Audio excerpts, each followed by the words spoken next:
देखो बच्चों, आज हम लोग पढ़ेंगे हाई कोर्ट के बारे में, ठीक है। सुप्रीम कोर्ट के बारे में पूरा हम लोग पढ़ चुके हैं, उनके पुराने वीडियो हम देख चुके हैं, ठीक। अनुच्छेद हाई कोर्ट जो है इसको देखते हैं। यानी हमें पता है कि राज्यों में, जैसे हमें पता है कि भाग 5 में हमने हाई कोर्ट का वर्णन किया था, अनुच्छेद 124 में हमने पढ़ लिया उसको पूरा, ठीक है। इसके बाद हम अब सुप्रीम कोर्ट का वर्णन किया था, है। अब हम पढ़ेंगे हाई कोर्ट। अब हाई कोर्ट का वर्णन जो है वो कौन से अनुच्छेद में आपसे पूछेगा। तो पहले ये याद रखना है कि हाई कोर्ट जो है राज्यों में उपस्थित होते हैं, ठीक है। लगभग हर राज्यों के लिए एक हाई कोर्ट होता है, ठीक।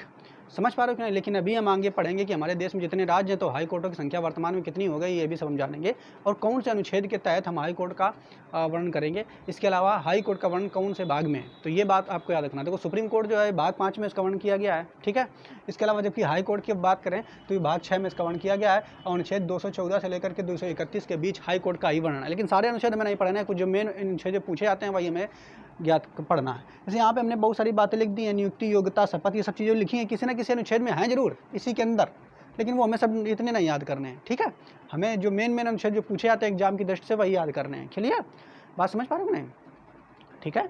इससे पहले हमने आपको क्या पढ़ाया था, इससे पहले विधान सभा हमने आपको पढ़ाई है। तो विधानसभा में अनुच्छेद 171 172 तक हमने आपको लगभग बता दिया है। लेकिन 172 की बात सोचोगे आप सीधा 214 पे आ जाओगे अनुच्छेद, तो ये बीच वाले अनुच्छेद कहाँ गए, तो वो जो बीच वाले अनुच्छेद है वो इतने इंपॉर्टेंट नहीं है, इसलिए उनको हम नहीं पढ़ रहे हैं, ठीक है। समझ पा रहे हो कि नहीं, क्लियर।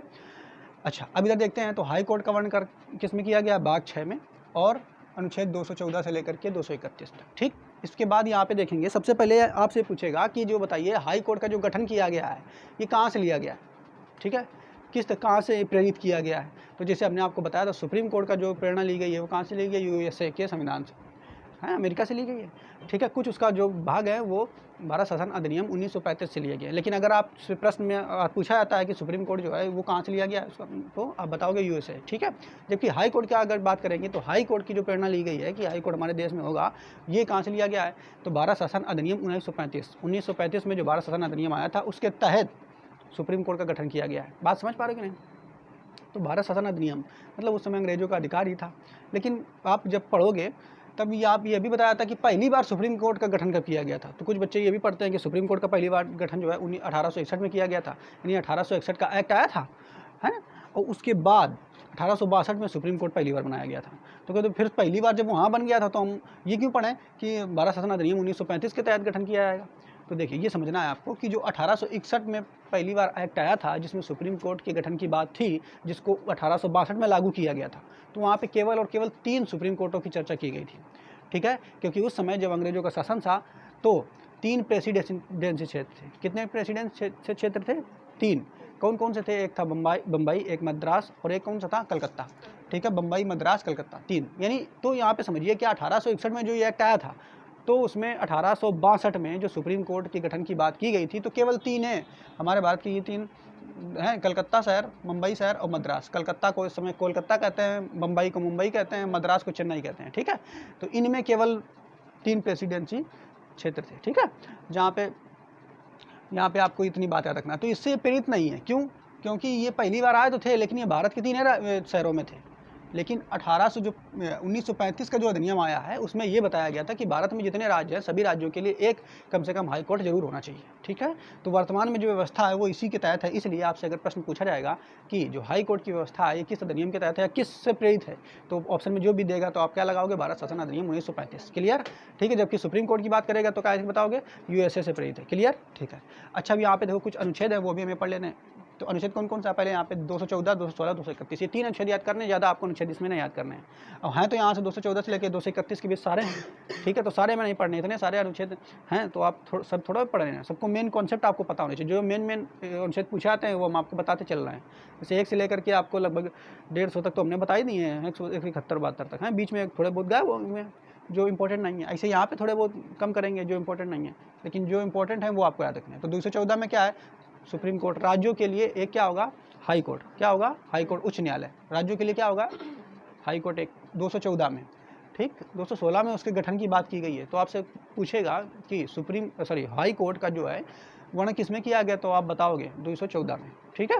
किस में किया गया, 214 में। लेकिन हम आपसे कहते हैं हाई कोर्ट का वर्णन तो 214 में किया गया है, और सुप्रीम कोर्ट का है, तो सुप्रीम कोर्ट का बस ऐसे देखो याद करने का बिल्कुल तरीका 1 2 4 1 2 4 एक 1 का उठा करके बीच में लगा दो, है, 1 का उठाओ और बीच में लगा दो, लो हाई कोर्ट, ठीक है। ये 1, 2, 4 सुप्रीम कोर्ट, आयखा उठाओ इसमें लगा दो हाई कोर्ट, ठीक है, क्लियर।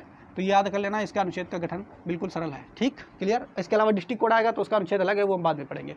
तो ठीक है, समझ पा रहे हो कि नहीं। ऐसा ना कर दो कि 1, 2, 4 सुप्रीम कोर्ट, अब कह दो एक उठा के यहाँ ले जाओ बीच में, है यहाँ ले जाओ तो हाई कोर्ट, अब फिर कह दो एक उठा के पीछे ले जाओ तो डिस्ट्रिक्ट कोर्ट डिस्ट्रिक्ट कोर्ट ये नहीं होता है, ठीक है।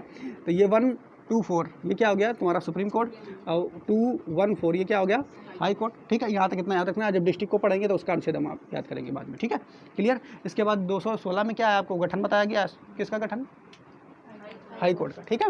और जबकि 231 में आपको ये बताया गया है कि जैसे भारत में बहुत सारे राज्य हैं, हमें पता है 28 राज्य हैं, ठीक है, कुछ केंद्र शासित प्रदेश भी हैं। तो उसमें ये बताया गया कुछ राज्य बहुत बड़े हैं और कुछ राज्य बहुत छोटे हैं। जैसे आप देख लो उत्तर प्रदेश राज्य बहुत बड़ा है, जनसंख्या भी बहुत ज़्यादा है, 22 करोड़ जनसंख्या है लगभग, हैं, और इतने लोग मान लो जनसंख्या इतनी है और झगड़ा करेंगे बहुत सारा, और एक एक कोर्ट रहेगा तो संभाल पाएगा एक कोर्ट, है ना।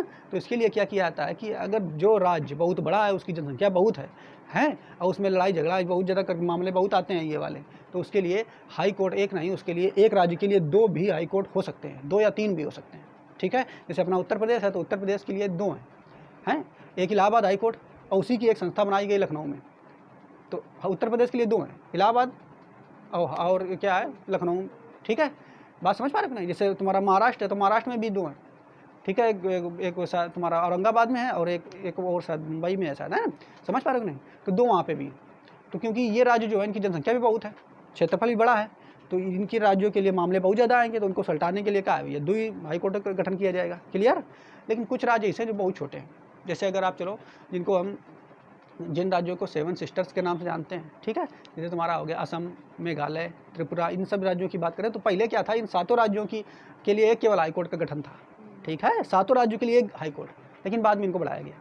तो यानी 2 या 2 से अधिक राज्यों के लिए एक हाई कोर्ट हो सकता है, मतलब जो 2 छोटे राज्य हैं ना तो उनके लिए एक हाई कोर्ट बना दिया जाएगा। बात समझ पा रहे हो कि नहीं। और जो बड़ा राज्य है उसमें मान लो ज़्यादा मामले वैसे आ रहे हैं, तो उसके लिए क्या किया जाएगा, उसी राज्य में, ठीक है, 2 हाई कोर्ट बना दिया सकते हैं। एक राज्य के लिए 2 हाई कोर्ट हो सकते हैं और 2 या 2 से अधिक राज्यों के लिए एक हाई कोर्ट भी हो सकता है। ये किसमें किया गया वर्णन, ये अनुच्छेद 231 में किया गया। किसमें किया गया है, 231 यानी सबसे लास्ट वाला अनुच्छेद है, ये भी आपको याद रखना है, ठीक है, क्लियर। बात समझ पा रहे हो कि नहीं, बात समझ में आया कि नहीं। तो यहाँ तक अनुच्छेद का जो इतना है प्रॉब्लम वो आपको सॉल्व हो गया। अभी यहाँ पे देखिए आगे समझते हैं।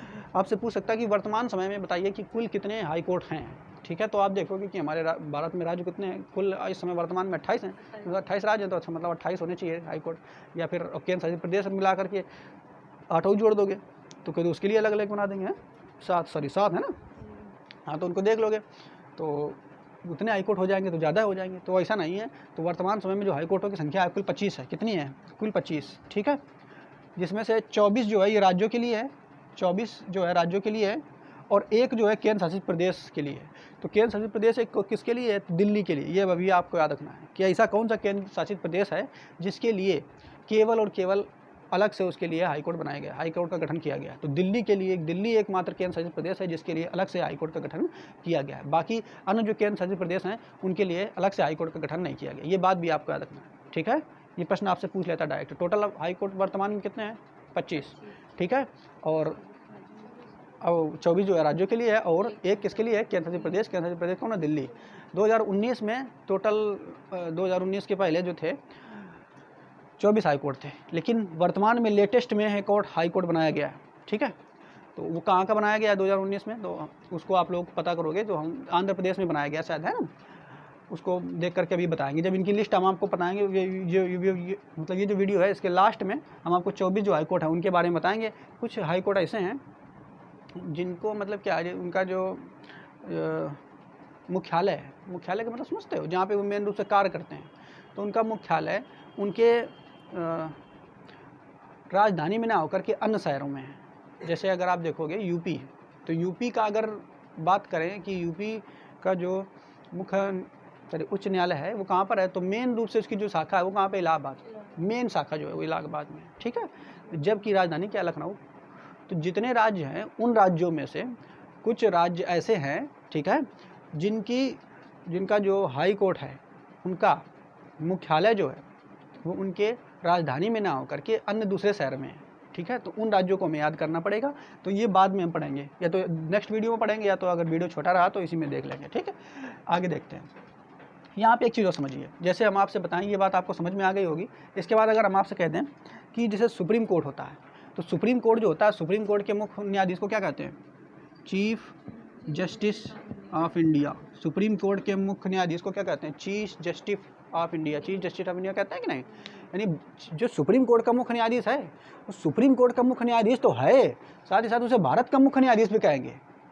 नाम है चीफ जस्टिस ऑफ इंडिया, मतलब भारत का मुख्य न्यायाधीश। एक का मतलब ये हुआ कि जो चीफ जस्टिस ऑफ इंडिया है, वो चाहो जहाँ पूरे भारत में कहीं भी जाकर के अपना फैसला सुना सकता है अगर वो चाहे तो।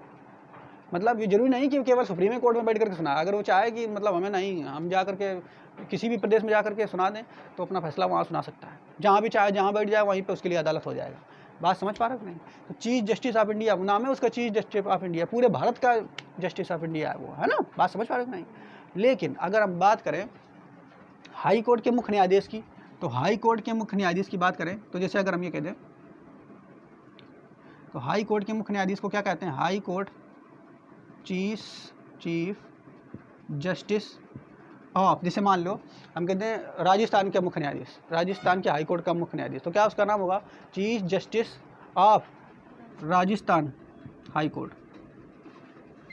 ठीक है, बात समझ पा रहे हो कि नहीं? क्लियर?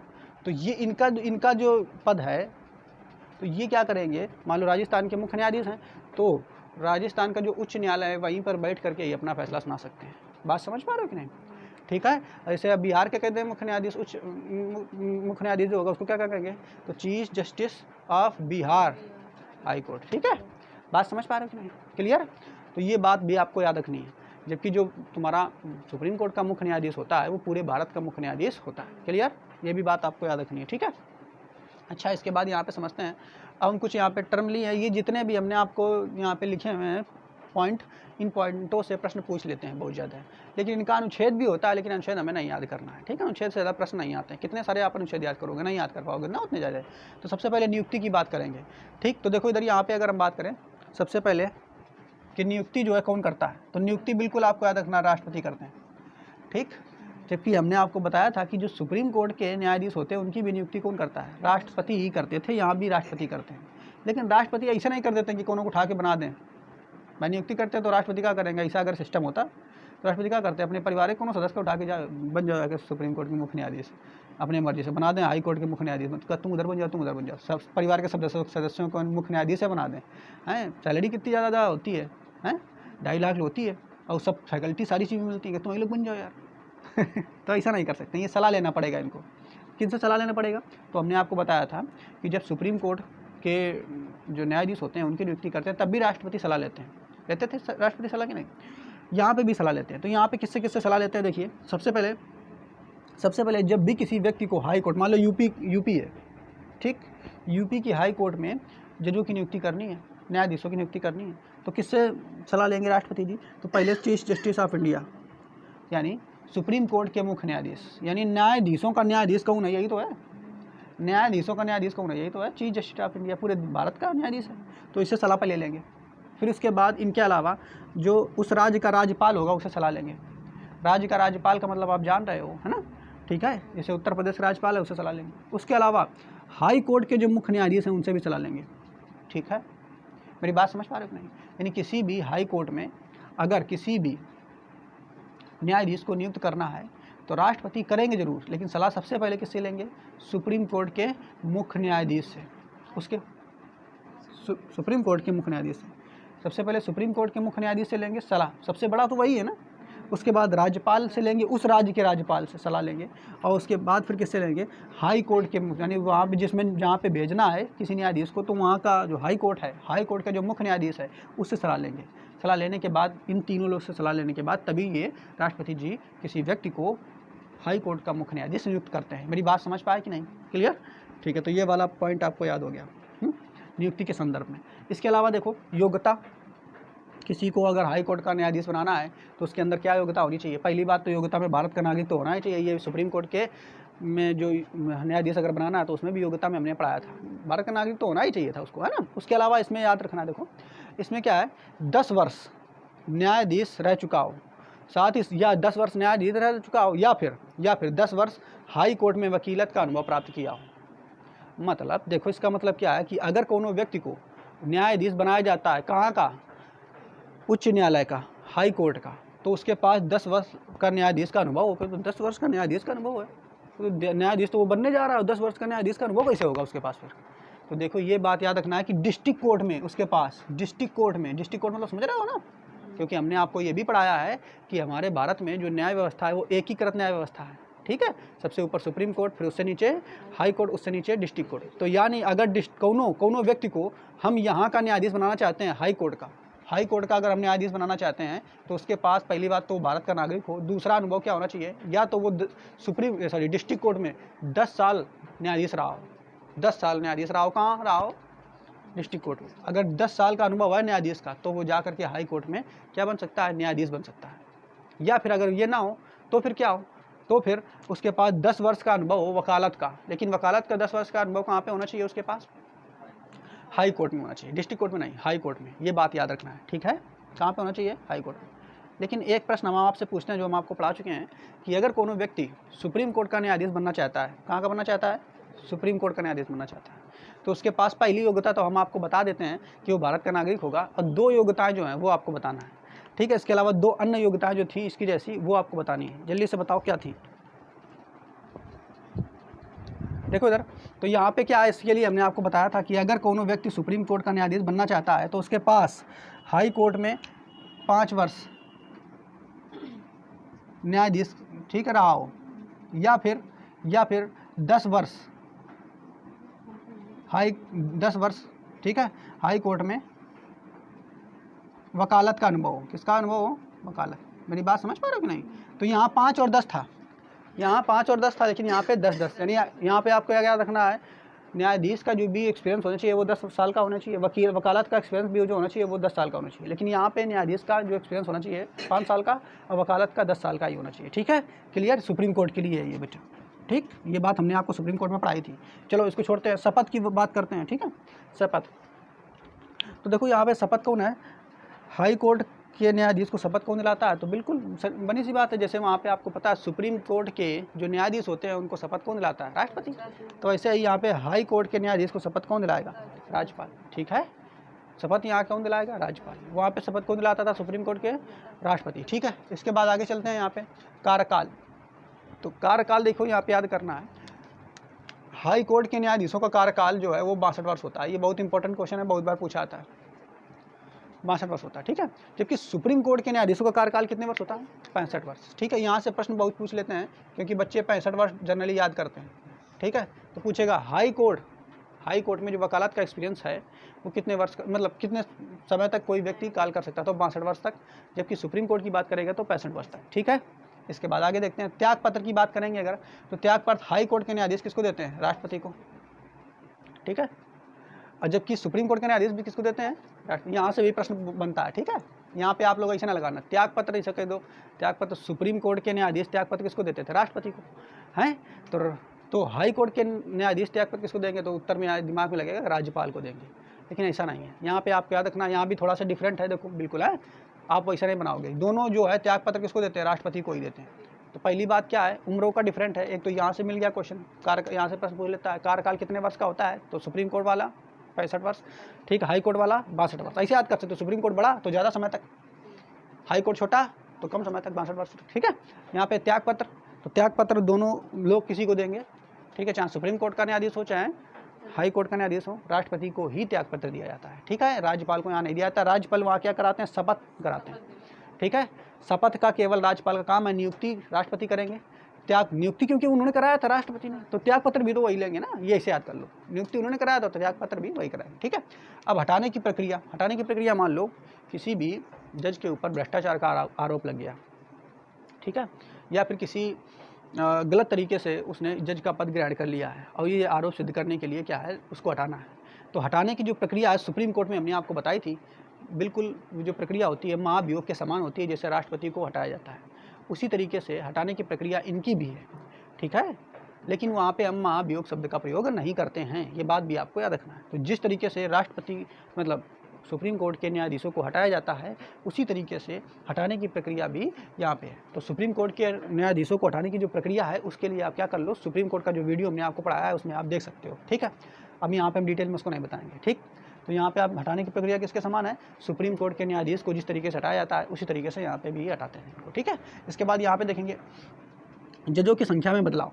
संख्या में बदलाव का मतलब क्या है, देखिए अगर हम बात करें कि मान लो जैसे हमारा सुप्रीम कोर्ट था, तो सुप्रीम कोर्ट में मान लो जजों की संख्या कम पड़ रही, ठीक है, किसी तरीके जान पड़ा कि जजों की संख्या बढ़ानी चाहिए था। जैसे हमने आपको बताया था सुप्रीम कोर्ट में शुरुआत में कितने जज थे, जब सबसे पहली बार जब आया था कितने जज थे शुरू में, सबसे पहली बार सुप्रीम कोर्ट में जब गठन हुआ था तो उस समय मूल संविधान जब बना था तो उस समय जजों की संख्या कितनी थी, 8, टोटल जज कितने थे, 8, ठीक है। उसके बाद बढ़ाया गया, 8 के बाद 26 किया गया, 26 के बाद कितने किए गए, 26 के बाद तो कम आ रहा है, कितने किए गए थे, वर्तमान में कितने हैं सुप्रीम कोर्ट में जज, 34। तो देखो सबसे पहले किए गए थे 8 के बाद 26 के बाद 31 के बाद 33, ठीक है। तो वर्तमान 33 मिला के 34 हो गया, ठीक है। तो वर्तमान समय में 34 हैं, बढ़ाते हैं कि नहीं। तो मान लो अगर सुप्रीम कोर्ट में जजों को बढ़ाना है तो बढ़ाने के लिए हम क्या करते हैं, आप लोगों को पता है कौन बढ़ाता है, कौन बढ़ा सकता है। आपसे प्रश्न ये पूछेगा कि सुप्रीम कोर्ट में जजों की संख्या को कौन बढ़ा सकता है, बताओ जल्दी से। गलत, संसद। कौन बढ़ाती है, संसद। मेरी बात समझ पा रहे कि नहीं, संसद। सुप्रीम कोर्ट में जब भी किसी को बढ़ाया जाएगा, मतलब किसी जज की संख्या को बढ़ाई जाएगी तो संसद बढ़ाती है। कैसे बढ़ाती है ये भी हमने आपको बताया था, ठीक है। संसद कैसे बढ़ाती है, सबसे पहले प्रस्ताव किसके पास जाएगा, लोकसभा, वहाँ से पाई तो राज्यसभा, राज्यसभा के बाद फिर राष्ट्रपति के पास जाएगा, ऐसे होता है कि नहीं, तब जाकर के जजों की संख्या बढ़ेगी। केवल और केवल एक ही चीज़, देखो न्यायाधीशों के लिए केवल और केवल एक ही चीज़ संसद के पास है, वो सुप्रीम कोर्ट के जजों को बढ़ाना। बाकी वेतन भत्ता दुनिया भर की चीज़ें कितनी हैं वो किसी से मतलब संसद में नहीं है उनको, ठीक है। मतलब संसद को इनसे मतलब नहीं है, ना संसद को इससे मतलब है, और ना सुप्रीम कोर्ट को संसद से मतलब है। बात समझ पा रहे हो ना, एक दूसरे के कार्यों में हस्तक्षेप नहीं कर सकते हैं ये लोग। अच्छा, लेकिन यहाँ पे बात करें, वहाँ तो हम आपको बता रहे थे कि सुप्रीम कोर्ट में सदस्यों की संख्या में अगर बदलाव करना है तो संसद करेगी, लेकिन हाई कोर्ट में अगर सदस्यों की संख्या को बदलाव करना है तो बड़ा आसान है, राष्ट्रपति से कह दीजिए, राष्ट्रपति अपने हिसाब से बढ़ा देंगे, ठीक है। जैसे अगर हम बात करें, हाँ एक चीज़ तो देखिए, हमने आपको बताया कि सुप्रीम कोर्ट में जजों की संख्या फिक्स है, 34 है वर्तमान समय में, लेकिन हाई कोर्टों में जजों की संख्या फिक्स नहीं रहती है, जहाँ जितनी जनसंख्या उसी हिसाब से जजों को बढ़ा दिया जाता है, ठीक है। जैसे अगर आप देखोगे हमारे यूपी में एक समय ऐसा आ गया था कि कम से कम 165 जज हो गए थे, ठीक है, क्योंकि यूपी बहुत बड़ा राज्य है, उसमें जनसंख्या भी बहुत ज़्यादा है, तो उसको संभालने के लिए 165 जज हो गए थे अधिकतम। तो सबसे ज़्यादा जजों की संख्या जो होगी वो कहाँ होगी, यूपी में होगी, क्योंकि यहाँ केस बहुत ज़्यादा आते हैं। बात समझ पा रहे हैं।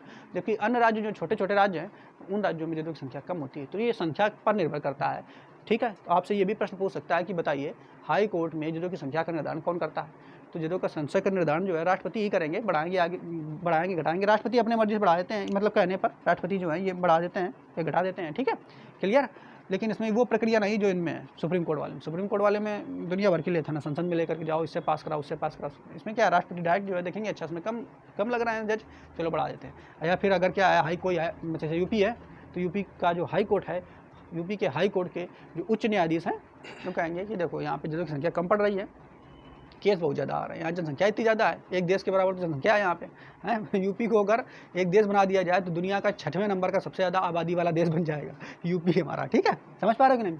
तो क्या कहेंगे, अगर भैया इसमें जो है जजों की संख्या बढ़ानी है, ठीक, न्यायाधीशों की संख्या बढ़ानी है, तो क्या करें, किसको बताएंगे, राष्ट्रपति को सूचित करेंगे और राष्ट्रपति जो है अपना जो है बढ़ा देते हैं। इसमें ज़्यादा इस तरीके से लेखन नहीं होती है। इसके अलावा अगर आप देखोगे स्थानांतरण, अभी समझिए स्थानांतरण का मतलब क्या होता है। स्थानांतरण का मतलब ये होता है कि किसी एक राज्य के न्यायाधीश को उठा करके किसी दूसरे राज्य में जो उच्च न्यायालय है वहाँ भेज देना। स्थानांतरण का मतलब क्या होता है, यहाँ से उठाओ उधर दूसरी जगह फेंक दो, समझ रहे हो ना। स्थानांतरण का यहाँ से उठा के दूसरी जगह फेंक दो। तो इसे मान लो यूपी में हाई कोर्ट है, ठीक, इलाहाबाद हाई कोर्ट है, तो इलाहाबाद हाई कोर्ट से उठा करके, ठीक, पटना बिहार है, बिहार में पटना हाई कोर्ट है, वहाँ पर अगर भेजना है, हमने क्या बताया, यूपी के हाई कोर्ट के किसी न्यायाधीश को उठा करके अगर पटना के हाई कोर्ट में भेजना है, कौन भेज सकता है, राष्ट्रपति भेज सकते हैं, ठीक है। मेरी बात समझ पा रहे कि नहीं। तो स्थानांतरण कौन कर सकता है, राष्ट्रपति। अच्छा, अभी आप लोग ये बताइए कि सुप्रीम कोर्ट के न्यायाधीश को अगर स्थानांतरित करना है तो कौन करेगा, बताओ। सुप्रीम कोर्ट में का जो न्यायाधीश है, ठीक है, उसका स्थानांतरण कैसे होगा, सुप्रीम कोर्ट तो एक है, उसमें कैसे होगा, हाई कोर्ट बहुत सारे हैं, ठीक है। तो वहाँ पे स्थानांतरण जैसी कोई बात नहीं है, ये बात भी आपको याद रखना है, ठीक है, क्लियर। अच्छा आगे पढ़ते हैं हम लोग, शक्तियों के बारे में बात करते हैं। यहाँ पे हाई कोर्ट की शक्तियाँ क्या क्या हैं उनको भी पढ़ लेते हैं, ठीक है। तो शक्तियाँ जो है, पहली है मूल अधिकारिता से संबंधित शक्ति। मूल अधिकारिता का तात्पर्य ये है कि वैसे मामले जो केवल और केवल हाई कोर्ट में ही उठाए जा सकते हैं, ठीक है। मामले का मतलब मुकदमे। तो कौन कौन से ऐसे मामले केवल हैं जो हाई कोर्ट में पहले उठाए जा सकते हैं, मतलब डिस्ट्रिक्ट कोर्ट में नहीं सकते, कहने का मतलब ये है ना, समझ पा रहे हैं। डिस्ट्रिक्ट कोर्ट में नहीं उठा सकते हैं, और कहाँ उठा सकते हैं, हाई कोर्ट में। तो कौन कौन से मामले हैं ये देखिए। जैसे पहला मामला है ये MP MLA, ठीक है। MP member of parliament, MLA member of legislative assembly, और MLC member of legislative council. तो चुनाव, अगर इनका चुनाव होता है, जिस चुनाव में अगर कुछ गड़बड़ी होती है, ठीक है, तो ये सारा का सारा जो मामला है उठा करके इसका कौन जांच करेगा, हाई कोर्ट, ठीक है। बात समझ पा रहे हैं, वहाँ की हाई कोर्ट करेगी, क्लियर। जैसे कोनो विधायकों का चुनाव हो गया, उसमें गड़बड़ी हो गई, ठीक है, तो उसमें क्या आगे गड़बड़ी हो रही है, उनको लग रहा है किसी दूसरे विपक्षी पार्टी को कि ये जो है गलत तरीके से जीते हैं, समझ पा रहे हो कि नहीं। इसे इन्होंने EVM, जो EVM मशीन होती है EVM, ठीक है, तो उसमें इन्होंने हैक कर लिया है, इस वजह से जीत गए। तो अगर ऐसा मामला हो गया, ठीक है, तो वो कहाँ पे जाएगा, हाई कोर्ट में। मेरी बात समझ पा रहे हैं। लेकिन एक चीज़ बताओ आप लोग, अगर प्रधानमंत्री जी हैं, उनके चुनाव में गड़बड़ी हो रही है, मुख्यमंत्री के चुनाव में गड़बड़ी हुई, तब तो हम पहुंच जाएंगे हाई कोर्ट में। लेकिन अगर प्रधानमंत्री के चुनाव में गड़बड़ी हो रही है, ठीक है, तो हम कहाँ पहुंचेंगे, सुप्रीम कोर्ट में कि हाई कोर्ट में, हाई कोर्ट में, बताओ भाई। हाँ तो देखो यहाँ पे अगर प्रधानमंत्री के चुनाव में भी गड़बड़ी हो रहा है, तब भी हम लोग कहाँ पहुँचेंगे, हाई कोर्ट में ही पहुँचेंगे। जैसे प्रधानमंत्री जो हैं वो मेंबर ऑफ पार्लियामेंट हैं कि नहीं, संसद के ही एक सदस्य हैं, तो वो भी तो कहीं से सांसद हैं किसी राज्य से, तो जहाँ से वो सांसदी लड़े हैं, तो अगर उनका मामला उनके उसमें आया है तो उसी के हाई कोर्ट में जा करके उनके मामलों को सुलझाया जाएगा। मेरी बात समझ पा रहे हो कि नहीं, ठीक है। तो ये बात भी आपको याद रखना है, क्लियर, ठीक है। इसके अलावा विधानसभा विधान परिषद से जुड़े हुए अगर कोई बातें हैं तो उनका भी मामला कहाँ उठाया जाएगा, हाई कोर्ट, ठीक है, वहाँ के हाई कोर्ट। इसके अलावा मूल अधिकार से जुड़े हुए मामले हैं तो डिस्ट्रिक्ट कोर्ट में इनको नहीं उठाते हैं, हाई कोर्ट में उठाते हैं। लेकिन इसके अलावा सुप्रीम कोर्ट में भी डायरेक्ट आप चाहो तो पहुँच सकते हो, ठीक है, ये भी बात हमने आपको बताया था, ठीक। अच्छा इसके अलावा अन्य कुछ मुकदमे हैं। अन्य मुकदमे कौन कौन है देख लो इनका। ये मुकदमे कुछ हैं जो कि हाई कोर्ट में उठाए जाते हैं, लेकिन इन मुकदमों को हाई कोर्ट के अलावा डिस्ट्रिक्ट कोर्ट में भी हम उठा सकते हैं, ठीक है। तो अन्य मुकदमे कौन कौन से ये देखिए। पहला मुकदमा जो है यहाँ पे, ये समझ में आ गया हो गया आपको। इसके अलावा पहला मुकदमा है कंपनी का मतलब क्या है कि मान लो देखो कोई कंपनी है उसने खोल दी। अब मान लो एक ब्रांड है कोको कोला, सब लोग जानते हो हैं। अब कोको कोला कंपनी है, उसका अपना ब्रांड है। अब क्या करें कि कोका कोला बहुत बिक रहा है, तो कुछ देखें लोग कि यार कोका कोला बहुत बिक रहा है, ऐसा करते हैं हम लोग एक लोकल माल बना के बेचते हैं, ठीक है। और दूसरा वो इसी तरीके सीसी बना लिया, उसमें कोका कोला नाम चिपका लिया, बेच रहे हैं फटाफट। अब बेच रहे हैं, लेकिन इससे क्या होगा कि नाम खराब होगा उस कंपनी का, कोका कोला का।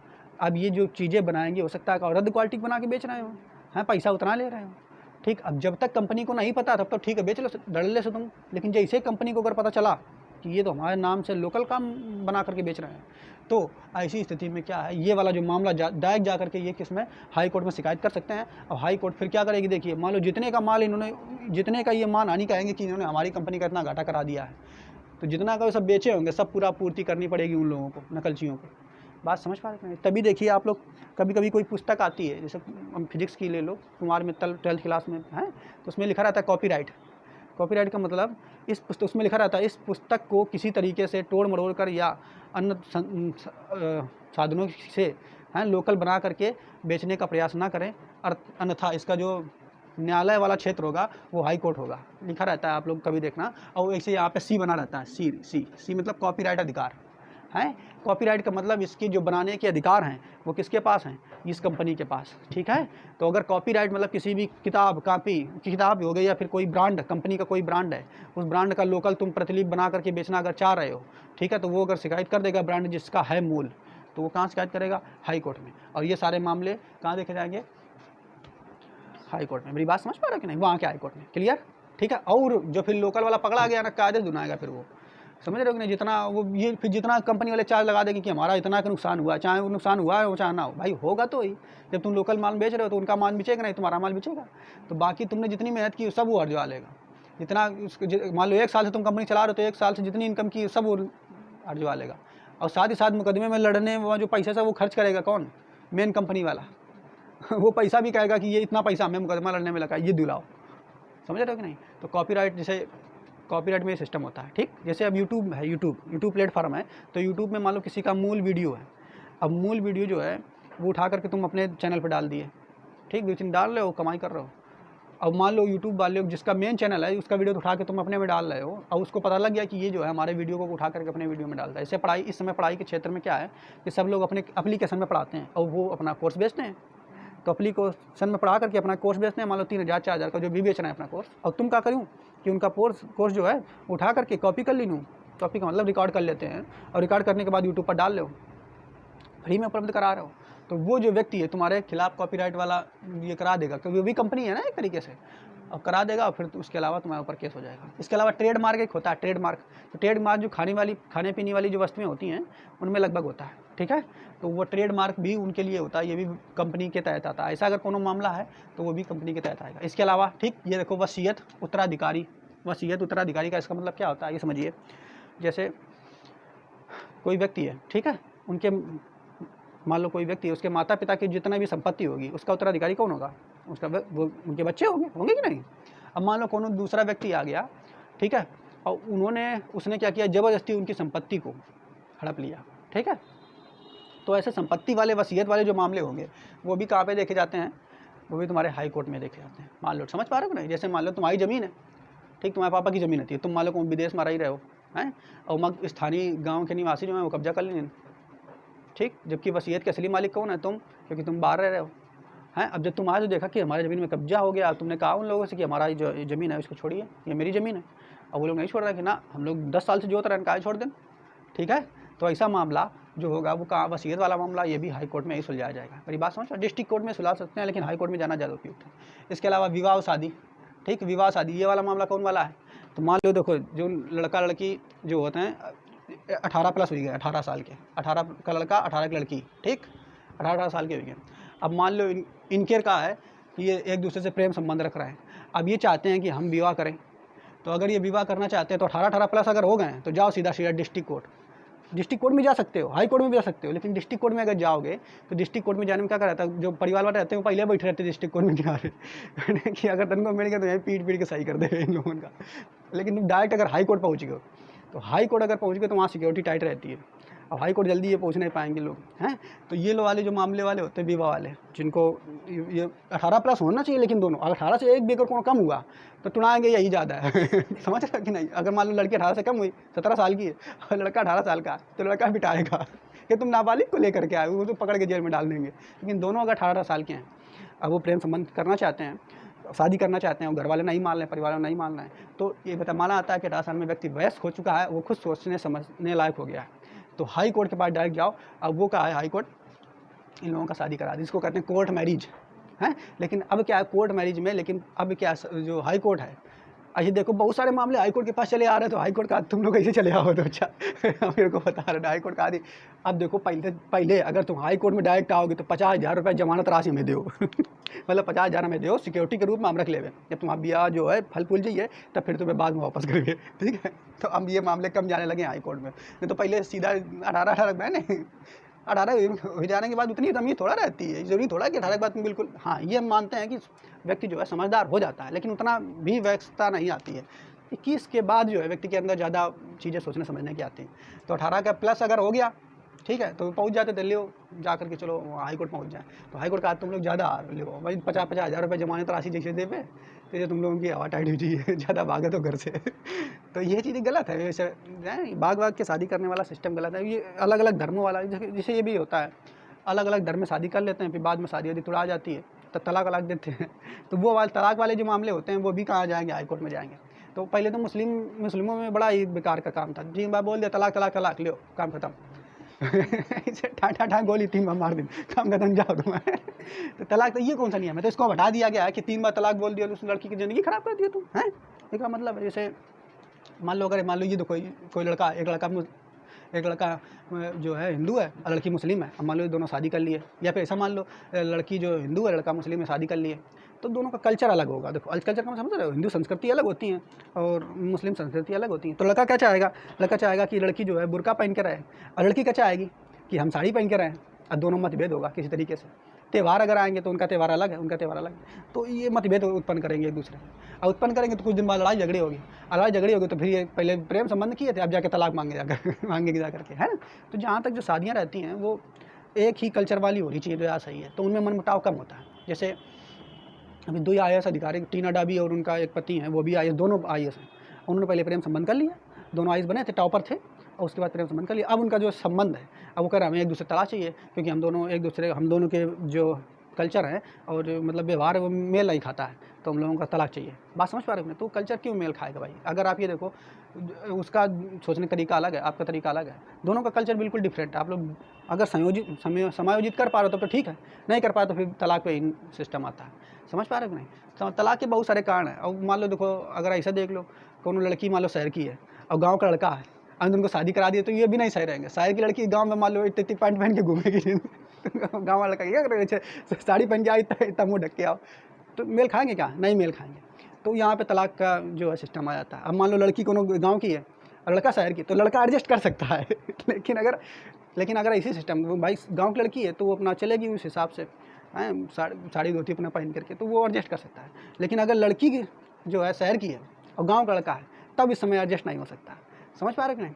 और लड़की अगर ज़्यादा पढ़ी लिखी है, लड़का कम पढ़ा लिखा है, तब भी तलाक का ये कारण बन सकता है। हमेशा नहीं, मतलब हो सकता है ऐसे। वो पिक्चर देखिए सूर्यवंशी, तो सूर्यवंशम में दिखाया, सूर्यवंशम अमिताभ बच्चन की, उसमें लड़की बहुत पढ़ी लिखी होती है और लड़का जो अमिताभ बच्चन होता है कम पढ़ा लिखा होता है। ये सेट मैक्स पर तो सूर्यवंशम आई करती है, तो उसमें लड़की पढ़ लिख के आइस बन जाती है, लड़का जो है वो कम पढ़ा लिखा होता है, मतलब अमिताभ बच्चन जी, तो उन लोगों का मेल खा जाता है। लेकिन जनरली ऐसा होता नहीं है, ठीक है। अगर लड़की ज़्यादा पढ़ी लिखी है तो फिर वो रौब दिखाएगी उस लड़के पे, है, और रौब दिखाएगी तो लड़का गुस्सा आ गया तो लो जाके तलाक ले लेंगे। तो तलाक अलग वाला जो सिस्टम है वो भी, अगर शादियाँ के बारे में तलाक वगैरह आएंगे, ठीक है, तो उनका भी सिस्टम कहाँ पे होगा? हाई कोर्ट में। क्योंकि भैया विवाह भी यही करवाए थे तो तलाक भी यही करवाएंगे। तो तलाक तो फिर डिस्ट्रिक्ट कोर्ट में नहीं हो सकता, वहाँ भी हो सकता है, ठीक है। लेकिन अगर यहाँ पे जो विवाह वाला है इसमें ज़्यादा वैसा रहता है कि यहाँ पे अगर हाई कोर्ट में जाओगे तो वहाँ आसानी से हो जाएगा, कोई दिक्कत नहीं रहती है, ठीक है। इसके अलावा जनहित याचिका, इसका शॉर्टकट में PIL बोलते हैं, ठीक है।